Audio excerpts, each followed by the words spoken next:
Hello, and welcome to some Dodge family history. This is where I present information and research on my ancestors who served in the military during the early 20th century. Today, I will be presenting on the military service of Clarence Keith Newitt in the U.S. Navy during World War I. This presentation will include information from his official military personnel file, as well as his Veterans Administration claims file. Clarence Keith Newitt was born on July 17, 1899 in Leadville, Colorado, the first child of James Newitt and Maggie Meter. His father, James Newitt, was born in England in 1869 and immigrated to the United States in 1887, following his uncle and uncle's family in Colorado. His mother, Maggie Meter, was born in Minnesota in 1867, where she grew up. Her family went to Colorado around 1889. Prior to their marriage on July 14, 1897, James Newitt became a naturalized U.S. citizen. Their daughter, Bernice Elizabeth Newitt, was born on February 24, 1902, also in Leadville. Maggie Meter Newitt passed away on February 25, 1904, in Leadville, Colorado. James Newitt remarried and wedded Rachel Elizabeth Dodge on August 20, 1906. James and Rachel had 3 children together: James Francis Newitt, who was born premature in April of 1907 and passed away shortly after his birth; Edna Ray Newitt, born in November of 1908 and passed away in September of 1999; and Frances May Newitt, born in August of 1910 and passed away in March of 1926. The family split their time in Leadville, where James Newitt worked in the mines, and Buena Vista, where Rachel lived with her family and where Keith spent much of his time growing up. On March 26, 1917, the Herald Democrat, a Leadville newspaper, published the following headline: "Navy must recruit at once 20,000 men." The newspaper article reports that U.S. President Woodrow Wilson directed that the Navy be recruited without delay to full authorized war strength of 87,000 enlisted men. The Herald Democrat on April 1, 1917, published the following: "It is of course important to know what the President and Congress will do during the coming fateful week. It is still more important to know what the country will do. The government alone cannot make war. It has the power to put the machinery in motion, to furnish the leadership, mechanism, and to plan and execute the measures that are necessary for the successful carrying out of a course of action, and an energetic prosecution of whatever campaign is decided on. But back of all this is the mighty nation itself. The first call has been made. It is for men to fill the Navy. Colorado is expected to do her share, and in the division, Leadville and the surrounding country is asked by the government to recruit 30 men. 30 men. Are there 30 able-bodied young men ready and willing to volunteer for service in the Navy? More than that, are the citizens of Leadville ready and willing to contribute the necessary amount to send these young men to the nearest recruiting station? The first call on the patriotism and the loyalty of this section of the country has been made. What will the answer be?" The buildup of the U.S. Navy was in imminent anticipation of a declaration of war, which was declared by Congress on April 6, 1917. Clarence Keith Newitt was one of those 30 young men to answer the nation's call. The Herald Democrat on April 9, 1917, reported, "Clarence Keith Newitt, son of James Newitt, engineer at the Greenback Mine, is the latest Leadville youth to answer the call for recruits for the Navy, and he will be the first to go from here since the call for 30 men from the district arrived March 31st. Newitt will be the first since March 31st to join the Navy proper. Newitt is 17 years old and will not be 18 until July. Though he was born in Leadville and lived here with his family for a number of years, he has been living recently at Buena Vista with his mother, whose health has demanded residence in the lower climate there. But when he enlists this week, he will register from Leadville. Both he and his father said last night, for he still considers Leadville his hometown. Mr. Newitt and Clarence, who arrived here at the end of the week, have made preliminary arrangements through Postmaster M.J. Brennan for the enlistment. The father had to give his consent before the lad could apply, and this detail was attended to here. Clarence will leave Tuesday morning, either for the recruiting office at Denver or the one at Pueblo. He has wanted to enter the Navy for several months, and now that the call for men has come, he is more eager than ever. He has passed a preliminary medical examination which makes it certain, he believes, that he will have no difficulty in passing the requirements at the recruiting office." On April 12, 1917, the Herald Democrat reported that Keith Newitt had departed for the Denver recruiting office. On April 14, 1917, the date of his enlistment, the Herald Democrat reported that Clarence Keith Newitt, 17-year-old son of James Newitt, engineer at the Greenback Mine, went to Denver this week to join. The Herald Democrat reported on April 17th that Keith had been accepted for enlistment in the Navy. 2 days later, on April 19th, the Herald Democrat reported, Clarence Keith Newitt, son of James Newitt, engineer at the Greenback Mine, who enlisted at Denver last week, is already at the training station at San Francisco, his father having received a letter from him while the lad was en route from Denver. Keith Newitt enlisted at the U.S. Navy recruiting station in Denver on April 14, 1917. He listed his home address as Buena Vista, Colorado. He listed his father, James Newitt, as his next of kin. His father had also signed the parental consent, as Keith was only 17 years old when he enlisted. Keith's term of enlistment was for the time of his minority until July 16, 1920, the day before his 21st birthday. His enlistment paper also gives his physical description.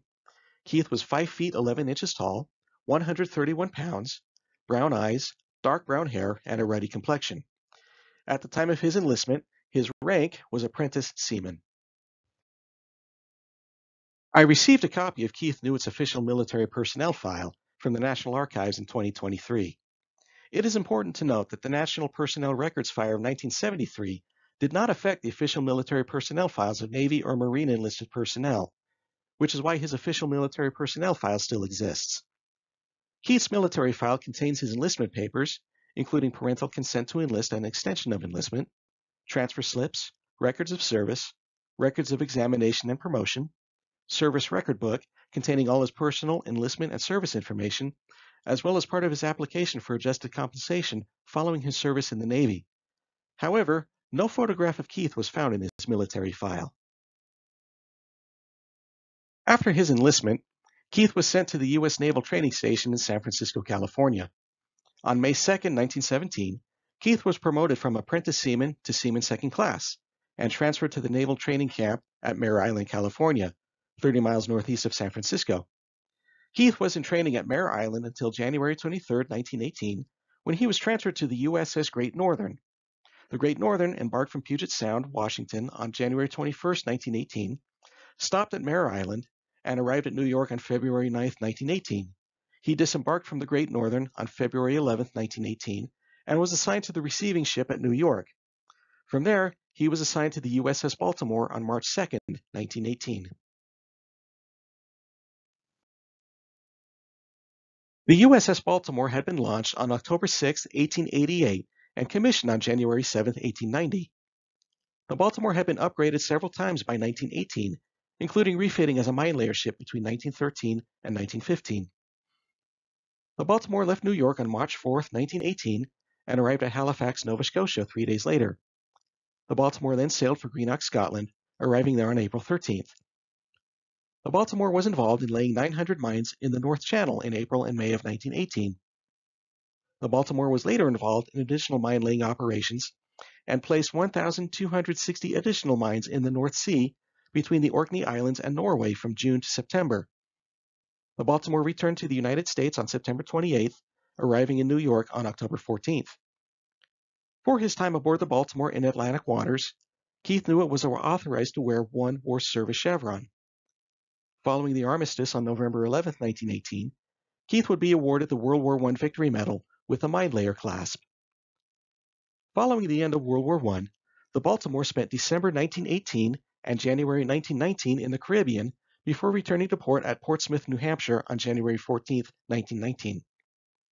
The Baltimore remained on duty along the U.S. Atlantic coast until August of 1919, when the Baltimore received orders to transfer to the Pacific Fleet. Between September and November of 1919, the Baltimore spent time in Panama, Costa Rica, Honduras, and El Salvador before putting into port at Mare Island on November 23, 1919. On July 26, 1919, while aboard the Baltimore, Keith changed the terms of his enlistment from his minority through July 16, 1920, to duration of war, and extended his enlistment for 1 year to July 26, 1920. On August 1, 1919, Keith was promoted to seaman after passing the examination for seaman. On January 26, 1920, he passed the examination for quartermaster third class and was promoted, with the promotion being dated from January 1, 1920. The quartermasters aboard a naval vessel are responsible for navigation and maintenance of nautical charts and navigation publications, which would have been among his responsibilities as a quartermaster. Keith was listed in the 1920 census aboard the Baltimore, which was at port at Mare Island, California. He was 20 years old, and his home address was Buena Vista, Colorado. Also in 1920, the U.S. Navy began issuing service numbers. Keith's service number was 1240386. His service number was added to his enlistment papers and naval service record. Keith was honorably discharged from the Navy on July 26, 1920, from Mare Island, California. He was entitled to travel pay from Portsmouth, New Hampshire, where the Baltimore was at port when he changed the terms of his enlistment to Buena Vista, Colorado, and received payment of $484.82. At the time of his discharge, his family was living in Grand Junction, Colorado. Following his discharge from the Navy, Keith lived in San Francisco, California. In August of 1924, Keith submitted his application for adjusted compensation for his military service in World War I. Pages 1 and 3 of the application for adjusted compensation are contained in his official military personnel file, but the second and fourth pages of the application have not been located and are not part of his VA claims file. In addition, his application for war risk insurance, which would have been completed in early 1918 and part of his VA claims file, has also not been located. His VA index card indicates that he applied for war risk insurance as well as adjusted compensation.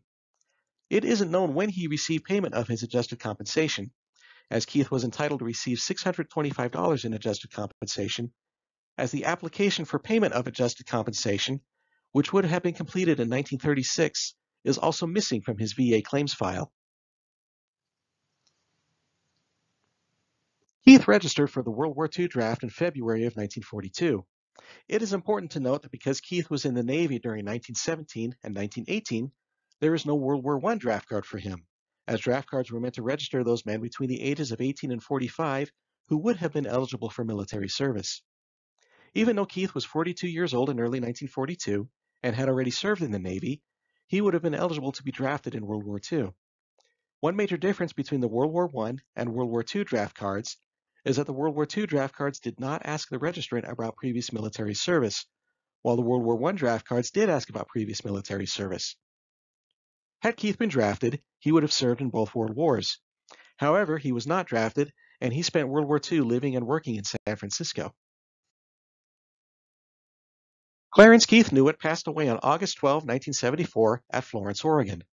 I received Keith Newitt's VA claims file in August of 2019.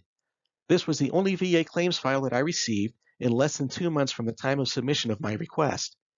It is important to note that Keith had not submitted a VA claim for benefits while he was alive, which is likely the reason why his war risk insurance application and bonus application and payment application are not part of his VA claims file. His VA claims file contains applications for a burial allowance, which was awarded in the amount of $400, application for a flag, and application for widow's pension and benefits, which was denied due to the amount of the widow's income and net worth. The widow's pension and benefits application indicates that Keith was married twice. His first wife was Maria Lasacco, whom he had married in 1925. She passed away in May of 1944. His second wife was Arlene Elizabeth Christensen, whom he had married in November of 1944. Keith did not have any children from either marriage. The VA claims file also contains a copy of his certificate of honorable discharge from the U.S. Navy, as well as a copy of his death certificate. The last document I found for Keith Newitt is the application for a military gravestone. This is currently available on Ancestry. I obtained a copy of the gravestone application from the National Archives in early 2023, only 2 months before it was released on Ancestry. The gravestone application lists dates of birth, death, enlistment, and discharge, his service number and rank, as well as indicating that he did not have a VA claim number prior to his death. Because there was no VA claim number for Keith prior to his death, his Social Security number was used as the VA claim number. Clarence Keith Newitt is buried at Sunset Memorial Park in Eureka, California, next to his second wife, Arlene, and her family. His first wife, Mary Lasacco Newitt, is buried in San Francisco.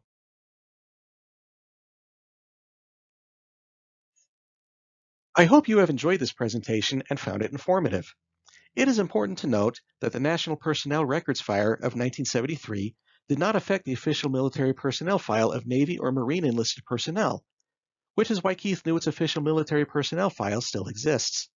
However, Even with his official military personnel file and VA claims file, there is information that is missing, including his application for war risk insurance and remaining information for his application for and payment of adjusted compensation.